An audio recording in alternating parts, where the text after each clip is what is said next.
ये साप्ताहिक बाइबल का उपदेश Plainfield Christian science church independent से है, जो प्लेनफील्ड, न्यू जर्सी, अमेरिका में है। अधिक जानकारी के लिए कृपया हमारी वेबसाइट पर जाएं www.plainfieldcs.com। आपके अध्ययन के लिए ये पाठ रविवार 27 अगस्त 2023 के लिए है।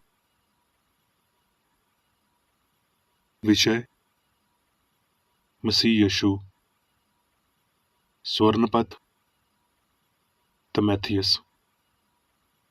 क्योंकि परमेश्वर एक ही है और परमेश्वर और मनुष्यों के बीच में भी एक ही बिछावी है, अर्थात मसीह यीशु जो मनुष्य है।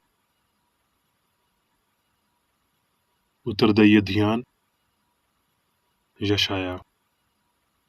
मेरे दास को देखो जिसे मैं संभाला हूँ, मेरे चुने हुए को जिससे मेरा जी प्रसन्न है।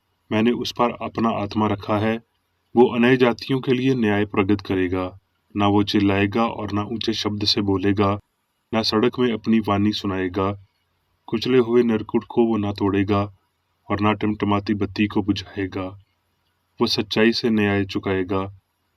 वो ना थकेगा और ना हियाव छोड़ेगा, जब तक वो न्याय को पृथ्वी पर सिथर न करे।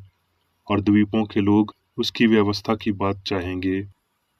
ईश्वर जो आकाश का सृजने और तानने वाला है, जो उपज सेहत पृथ्वी का फैलाने वाला और उस पर के लोगों को सांस और उस पर के चलने वालों को आत्मा देने वाला यहोवा है, वो यूं कहता है, मुझ यहोवा ने तुझको धर्म से बुला लिया है। मैं तेरा हाथ थाम कर तेरी रक्षा करूंगा। मैं तुझे प्रजा के लिए वाचा और जातियों के लिए प्रकाश ठहराऊंगा, कि तू अंधों की आंखें खोले, बिंधुओं को बंदीगृह से निकाले और जो अंधेरे में बैठे हैं उनको कालकोठरी से निकाले। मैं यहोवा हूँ, मेरा नाम यही है। अपनी महिमा मैं दूसरे को न दूंगा, और जो स्तुति मेरे योग्य है वो खुदी हुई मूर्तों को न दूंगा। पाठ उपदेश बाइबल में से मरकस। परमेश्वर के पुत्र यीशु मसीह के सुसमाचार का आरंभ। उन दिनों में यीशु ने गलील के नासरत से आकर यरदन में यूहन्ना से बपतिस्मा लिया, और जब वो पानी से निकलकर ऊपर आया तो तुरंत उसने आकाश को खुलते और आत्मा को कबूतर के नियन अपने ऊपर उतरते देखा। और ये आकाशवाणी हुई कि तू मेरा प्रिय पुत्र है, तुझसे मैं प्रसन्न हूँ। लूका। फिर यीशु आत्मा की समर्थ से भरा हुआ गलील को लौटा, और उसकी चर्चा आसपास के सारे देश में फैल गई। और वो उनके आराधनालयों में उपदेश करता रहा, और सब उसकी बड़ाई करते थे। और वो नासरत में आया, जहाँ वो पाला पोसा गया था, और अपनी रीति के अनुसार सब्बत के दिन आराधनालय में जाकर पढ़ने के लिए खड़ा हुआ। यशायाह भविष्यद्वक्ता की पुस्तक उसे दी गई, और उसने पुस्तक खोलकर वो जगह निकाली जहाँ ये लिखा था कि प्रभु का आत्मा मुझ पर है, इसलिए उसने कंगालों को सुसमाचार सुनाने के लिए मेरा अभिषेक किया है, और मुझे इसलिए भेजा है कि बिंधुओं को छुटकारे का और अंधों को दृष्टि पाने का सुसमाचार प्रचार करूं, और कुचले हुओं को छुड़ाऊं, और प्रभु के प्रसन्न रहने के वर्ष का प्रचार करूं। तब उसने पुस्तक बंद करके सेवक के हाथ में दे दी और बैठ गया, और आराधनालय में सबकी आंखें उस पर लगी थीं। तब वो उनसे कहने लगा कि आज ही ये लेख तुम्हारे सामने पूरा हुआ है। मत्ती। और देखो, दो अंधे जो सड़क के किनारे बैठे थे, ये सुनकर कि यीशु जा रहा है, पुकार कर कहने लगे कि हे प्रभु, दाऊद की संतान, हम पर दया कर। लोगों ने उन्हें डांटा कि चुप रहें, पर वो और भी चिल्लाकर बोले, हे प्रभु, दाऊद की संतान, हम पर दया कर। तब यीशु ने खड़े होकर उन्हें बुलाया और कहा, तुम क्या चाहते हो कि मैं तुम्हारे लिए करूं? उन्होंने यीशु से कहा, हे प्रभु, ये कि हमारी आंखें खुल जाएं। यीशु ने तरस खाकर उनकी आंखें छुईं, और वो तुरंत देखने लगे और उसके पीछे हो लिए। मरकस। उसने निकलकर बड़ी भीड़ देखी और उन पर तरस खाया, क्योंकि वो उन भेड़ों के समान थे जिनका कोई रखवाला न हो, और वो उन्हें बहुत सी बातें सिखाने लगा। जब दिन बहुत ढल गया तो उसके चेले उसके पास आकर कहने लगे, ये सुनसान जगह है और दिन बहुत ढल गया है। उन्हें विदा कर कि चारों ओर के गांव और बस्तियों में जाकर अपने लिए कुछ खाने को मोल लें। उसने उन्हें उत्तर दिया कि तुम ही उन्हें खाने को दो। उन्होंने उससे कहा, क्या हम 100 देनार की रोटियां मोल लें और उन्हें खिलाएं? उसने उनसे कहा, जाकर देखो तुम्हारे पास कितनी रोटियां हैं। उन्होंने मालूम करके कहा, 5 और 2 मछलियां भी। तब उसने उन्हें आज्ञा दी कि सबको हरी घास पर पांति पांति से बिठा दो। और उसने उन 5 रोटियों को और 2 मछलियों को लिया और स्वर्ग की ओर देखकर धन्यवाद किया और रोटियां तोड़ तोड़ कर चेलों को देता गया कि वो लोगों को परोसें। और वो 2 मछलियां भी उन सब में बांट दी और सब खाकर तिरपत हो गए। और उन्होंने टुकड़ों से 12 टोकरियां भरकर उठाईं और कुछ मछलियों से भी। जिन्होंने रोटियां खाईं वो 5,000 पुरुष थे। लूका। थोड़े दिन के बाद वो नैन नाम के एक नगर को गया। जब वो नगर के फाटक के पास पहुंचा तो देखो, लोग एक मुर्दे को बाहर लिए जा रहे थे, जो अपनी माँ का इकलौता पुत्र था, और वो विधवा थी, और नगर के बहुत से लोग उसके साथ थे। उसे देखकर प्रभु को तरस आया और उससे कहा, मत रो। तब उसने पास आकर अर्थी को छुआ और उठाने वाले ठहर गए। तब उसने कहा, हे जवान, मैं तुझसे कहता हूँ, उठ। तब वो मुर्दा उठ बैठा और बोलने लगा, और उसने उसे उसकी माँ को सौंप दिया। इससे सब पर भय छा गया, और वो परमेश्वर की बढ़ाई करके कहने लगे कि हमारे बीच में एक बड़ा भविष्यद्वक्ता उठा है, और परमेश्वर ने अपने लोगों पर कृपा दृष्टि की है। यूहन्ना। फिलिप्पस ने उससे कहा, हे प्रभु, पिता को हमें दिखा दे, यही हमारे लिए बहुत है। यीशु ने उससे कहा, हे फिलिप्पस, मैं इतने दिन से तुम्हारे साथ हूँ, और क्या तू मुझे नहीं जानता? जिसने मुझे देखा है उसने पिता को देखा है। तू क्यों कहता है कि पिता को हमें दिखा? क्या तू प्रीति नहीं करता कि मैं पिता में हूँ और पिता मुझ में है? ये बातें जो मैं तुमसे कहता हूँ अपनी ओर से नहीं कहता, परंतु पिता मुझ में रहकर अपने काम करता है। मेरी ही प्रतीति करो कि मैं पिता में हूँ और पिता मुझ में है, नहीं तो कामों ही के कारण मेरी प्रतीति करो। मैं तुमसे सच सच कहता हूँ कि जो मुझ पर विश्वास रखता है, ये काम जो मैं करता हूँ वो भी करेगा, वरन इससे भी बड़े काम करेगा, क्योंकि मैं पिता के पास जाता हूँ। यूहन्ना। यीशु ने ये बातें कही और अपनी आंखें आकाश की ओर उठाकर कहा, हे पिता, वो घड़ी आ पहुंची, अपने पुत्र की महिमा कर, कि पुत्र भी तेरी महिमा करे, क्योंकि तूने उसको सब पुरानियों पर अधिकार दिया, कि जिन्हें तूने उसको दिया है उन सबको वो अनंत जीवन दे। और अनंत जीवन ये है, वो तुझ अद्वितीय सच्चे परमेश्वर को और यीशु मसीह को जिसे तूने भेजा है जाने। मैं केवल इन्हीं के लिए विनती नहीं करता, परंतु उनके लिए भी जो इनके वचन के द्वारा मुझ पर विश्वास करेंगे, कि वो सब एक हों, जैसा तू हे पिता मुझ में है और मैं तुझ में हूँ, वैसे ही वो भी हम में हों, इसलिए कि जगत प्रतीति करे कि तू ही ने मुझे भेजा। और मैंने तेरा नाम उनको बताया और बताता रहूंगा, कि जो प्रेम तुझको मुझसे था वो उनमें रहे और मैं उनमें रहूंगा। अब मैं मेरी बेकर एडी द्वारा क्रिश्चियन साइंस की किताब विज्ञान और स्वस्थ शास्त्रों की कुंजी के साथ के साहस संबंधी अंश पढ़ूंगा। विज्ञान और स्वस्थ।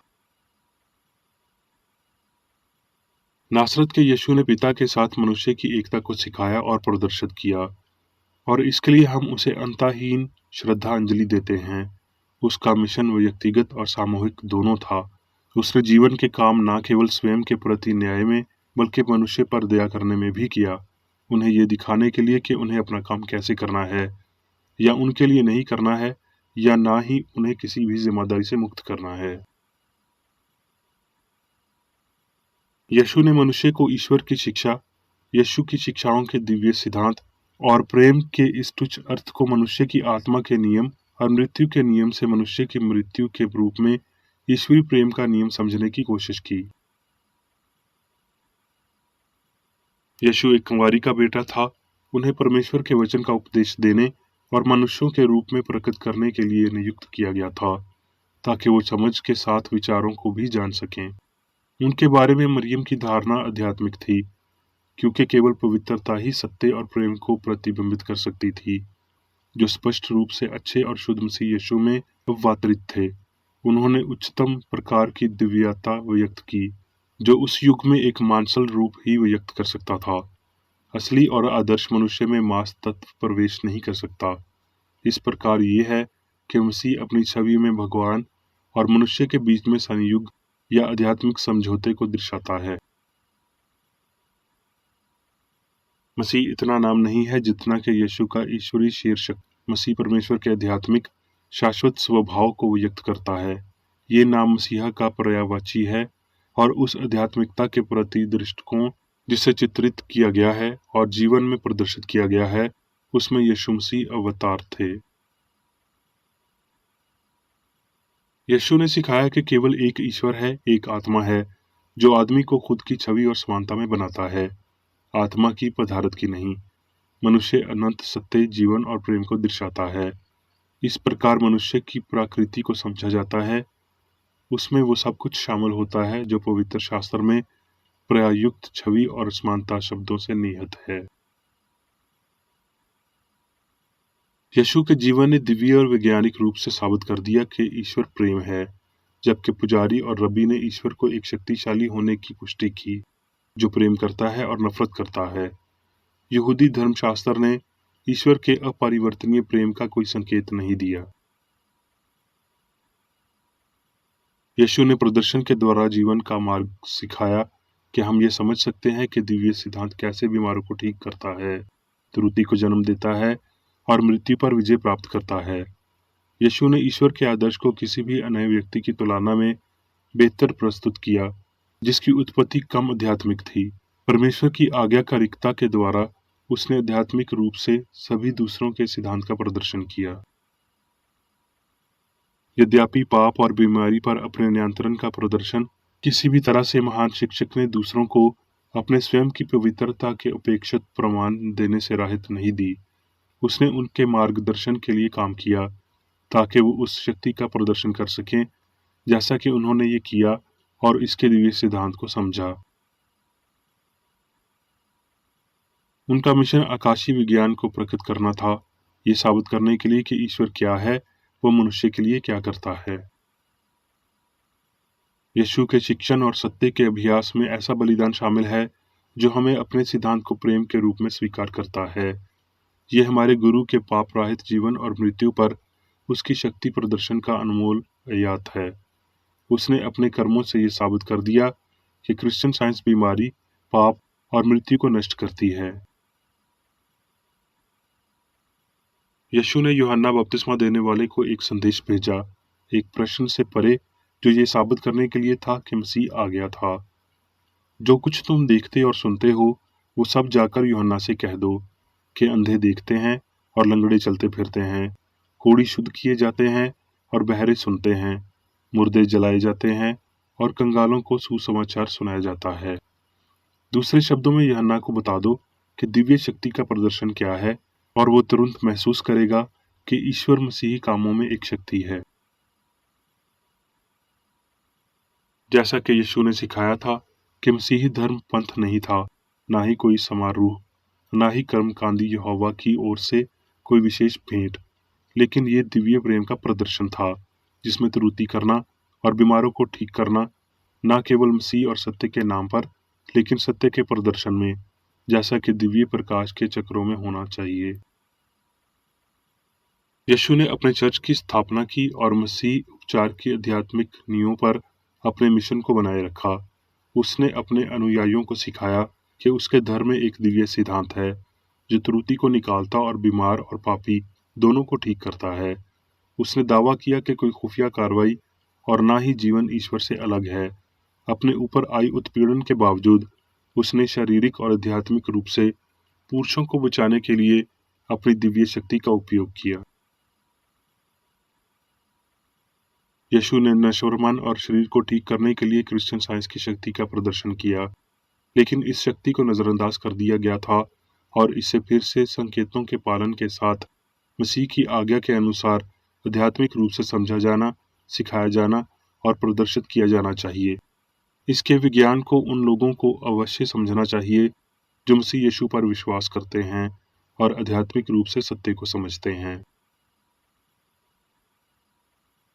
क्या ये विश्वास करना बेवफाई की प्रजाति नहीं है? कि मसीहा के रूप में इतना महान कार्य स्वयं या ईश्वर के लिए किया गया था, जिससे यीशु के उद्धारण से अनंत सिद्धभाव को बनाए रखने के लिए किसी सहायता की आवश्यकता नहीं थी, लेकिन नश्वर लोगों को इस मदद की जरूरत थी, और यीशु ने उनके लिए रास्ता बताया। ईश्वरीय प्रेम हमेशा से मिलता है और हमेशा हर मानवीय आवश्यकता को पूरा करता है। ये कल्पना करना ठीक नहीं है कि यीशु ने दिव्य शक्ति का छायांकन केवल संख्या के लिए किया, क्योंकि सभी मानव जाति के लिए और सभी समूहों में सभी अच्छे की आपूर्ति करता है। जब यीशु ने परमेश्वर के बच्चों की बात की, ना कि पुरुषों के बच्चों की बात की, तो उन्होंने कहा, परमेश्वर का राज्य तुम्हारे बीच में है। इसका अर्थ है सत्य और प्रेम वास्तविक मनुष्य में राज्य करता है। ये दर्शाता है कि भगवान की छवि में आदमी बेदाग और शाश्वत है। यीशु ने विज्ञान में सिद्ध पुरुष को सही ठहराया, जो इसे दिखाई दिया, जहाँ पाप करने वाला नश्वर मनुष्य नश्वर प्रतीत होता है। इस सिद्ध पुरुष में उद्धारकर्ता ने परमेश्वर ने अपनी समानता को देखा, और मनुष्य के इस सही दृष्टिकोण ने बीमारों को उपचार दिया। इस प्रकार यीशु ने सिखाया कि ईश्वर का राज्य अक्षण है और मनुष्य शुद्ध और पवित्र है। अब मैं मेरी बेकर रेडी द्वारा चर्च मैनुअल में दिए गए 3 दैनिक कर्तव्यों को पढ़ूंगा। दैनिक प्रार्थना। प्रत्येक दिन प्रार्थना करने के लिए इस चर्च के प्रत्येक सदस्य का कर्तव्य होगा, तुम्हारा राज्य आए, ईश्वरीय सत्य, जीवन और प्रेम के शासन को मुझ में स्थापित कर और मुझ पर शासन कर, और तेरा वचन सभी मनुष्यों के स्नेह को समृद्ध कर सकता है और उन पर शासन कर। आदेशों और कर्तव्यों के लिए एक नियम। ना तो दुश्मनी और ना व्यक्तिगत लगाव मदर चर्च के सदस्यों के आदेशों और कर्तव्यों पर लागू करना चाहिए। विज्ञान में दिव्य प्रेम ही मनुष्य को नियंत्रित करता है और एक क्रिश्चियन विज्ञानी प्यार की मीठी सुविधाओं को दर्शाता है। प्यार में डांटने पर, सच्चा भाईचारा, परोपकार और क्षमा में। इस चर्च के सदस्यों को प्रतिदिन ध्यान रखना चाहिए और सभी बुराई दूर करने, भविष्यवाणी, न्याय करने, निंदा करने, परामर्श देने, प्रभावित करने या गलत तरीके से प्रभावित होने से बचने के लिए प्रार्थना करनी चाहिए। कर्तव्य के प्रति सतर्कता। इस चर्च के प्रत्येक सदस्य का यह कर्तव्य होगा कि वो प्रतिदिन आक्रामक मानसिक सुझाव से बचाव करे और भूलकर भी ईश्वर, नेता और मानव जाति के प्रति अपनी कर्तव्य की उपेक्षा नहीं करनी चाहिए। उनके कामों से उन्हें आंका जाएगा और वो उचित या निंदनीय होगा।